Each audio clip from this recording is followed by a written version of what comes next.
results because I want to analyze those results today. I want to analyze those results. You won't need it actually. Just you can follow the numbers on the TI at this point. You don't need to worry about it. So what I want to do is I want to look at it two ways. I want to look at just our data, and then I want to look at the cumulative data that I've collected over time of the results of the class. And I want to see if either says anything different. I want to see if either says anything different. So, first off, I think we got as far on the quiz as collecting the results on the back side. Yes. So the first question, I want to, when you're testing averages using these t-intervals, you got to be a little more careful than you do when you're testing proportions. And I think this is the reason when you read research, very often you'll see like a 2-to-1 ratio of studies that talk about percentages versus studies that talk about averages. The data that you run through a t-test has to be a little more carefully prepared or presented. So, for example, the first question I asked you on number 7 is, do we have any outliers? Are there any outlier data points? So here's your guys' data right here. Hopefully this matches what you have written. Oh, did we write it down on the quiz? We might not have. Did you add it to this? Did you add it to this? Let's do that if you did. It looks like we have no zeros, no ones, no twos, 5 threes. Make sure I'm doing this right. 2 4s, 4 5s, 4 6s, 6 7s, 3 8s, 2 9s, and a 10. Does that agree with what we had in class? I'm assuming it did. I think I just typed it directly in while you guys were shouting out to me. First question I have for you, do we have any outliers? Very cautious, no, but more confident, doesn't seem to. Can we check it numerically?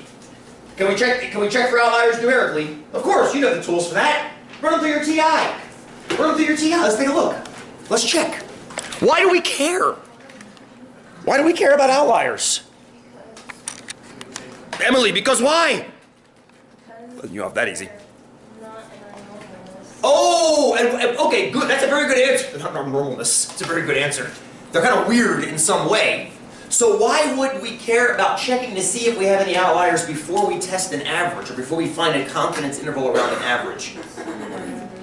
Boom, it might pull the average to one side artificially because it's not a typical data point. Because it's not a typical data point. So I agree that we should look for outliers in that case. If you look at a traditional statistics text, and you have one in front of you, I mean you have one online, that freebie that I gave you guys, there are always what are called a set of assumptions before you do any kind of a statistical procedure, a test, an interval. When you do a t-interval, there are usually a number of assumptions. One of them is that the data should be roughly bell-shaped. I don't care so much about that one. That really isn't all that important, honestly. That's minor. Another one is that you have to have at least 30 data points, which is an archaic number that I can't find any history on. I don't know why it says 30, because you can do great t-intervals far less than 30. The one, though, that I like is you should check to see if you have outliers. And if you have them, you have to decide what to do with them up front. So let's first of all see if we have it. We might not. I don't think we do. It doesn't appear that we do based on what I'm seeing. But let's play and see. Alright, so I got 0. Call it you guys. 0, 0, 0, 5, 2, 4, 4, 6, 6, 3, 2, 1? Yeah. Thank you, sir. Alright, beautiful. So how am I going to check for outliers, friends? How am I going to check to see if I have any outliers? Let's see. Oh, good. Julian, one of our stats and then do what? Let's do that. That's a good idea. One of our stats. This is one of those things. Be careful. Why is that so light? Let's make it darker. That's ish better. So what are we going to do with one of our stats? First of all, be careful. Don't just press enter now, yes? You got L1, L2. Remember that. Okay. So look, our average is almost 6. Our average is almost 6. That piques my interest right now. That piques my interest right now. Why does that pique my interest right now? Do you remember? It's been a week since we did this experiment. Remember what the hell we were doing? Yes. One confident yes. The rest of you are still waking up. That's okay. Remember what we were doing? It's like that hand game my son was playing, slap, slap, but not really. We were trying to see if, oh goodness, what were we trying to see? If you can detect the energy. Yes, if we could detect an energy field, and the research that I did, which albeit limited, was online, and it said do this experiment. Like there's this one, apparently a 10 or 11 or 12-year-old girl does this exact experiment to debunk the myth of an energy field in her mind. I'm like, well, I'm not going to go out to debunk it. I'm going to have to see if it's actually there. I'm not going at it negatively. But the idea is there an energy field? And this is one way to detect it with this hands thing. So how many trials did we each do? That good. So why am I so interested in the number 6 that's up there for the average? Because it's more than what? Half. And why am I interested in the number 1/2? This is good. This is the trickiest question I've asked all day. There'll be more tricky coming, I promise. There is an energy field. Because what does the half have to do with it? It's an equal energy field. Oh! I wasn't thinking that. I was thinking, when I was sitting doing the experiment myself, and the hand was over my hand, and I couldn't feel crap, what did I do? I guessed. And if you guessed at 10 placements, how many should you get right on average?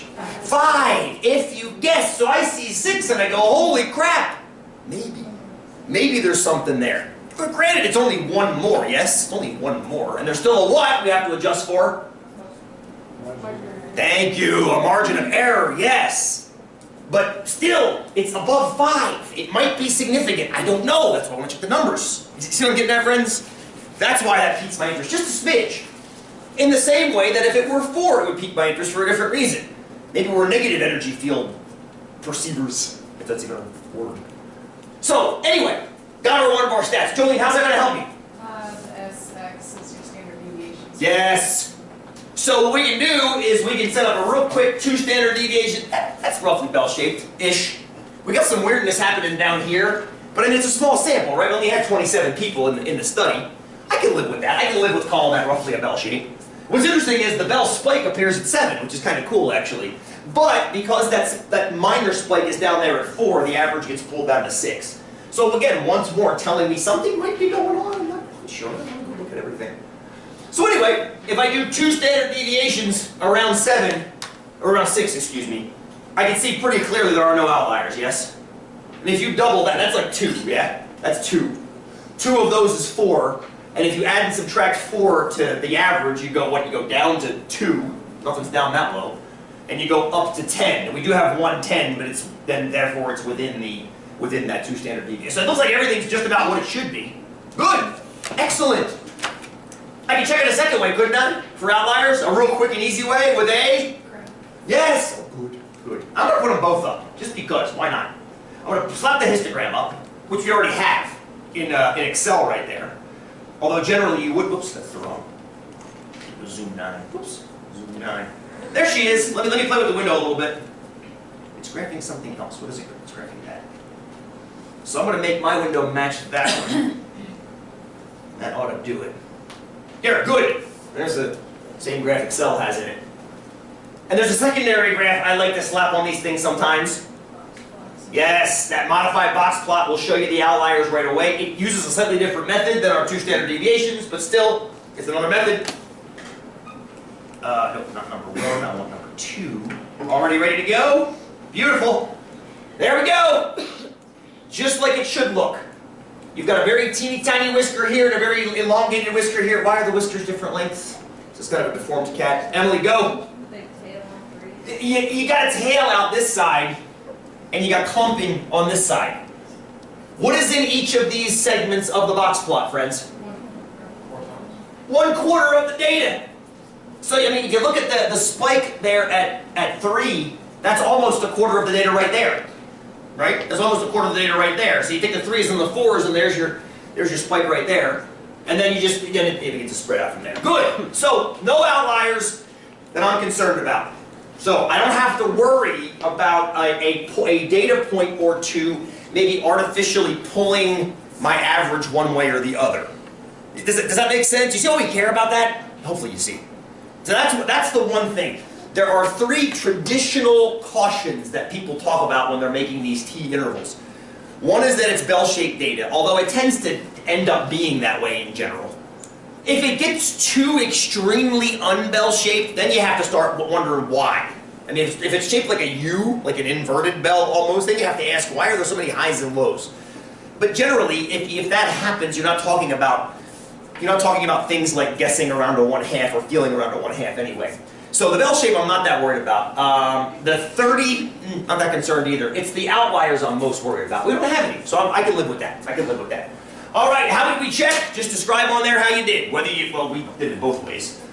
Whatever way you felt like checking. Why do we care? I guess we just answered all of those. All three of those at once, yes? So here's the next question. Why didn't we check for outliers when we were doing the confidence intervals on proportions?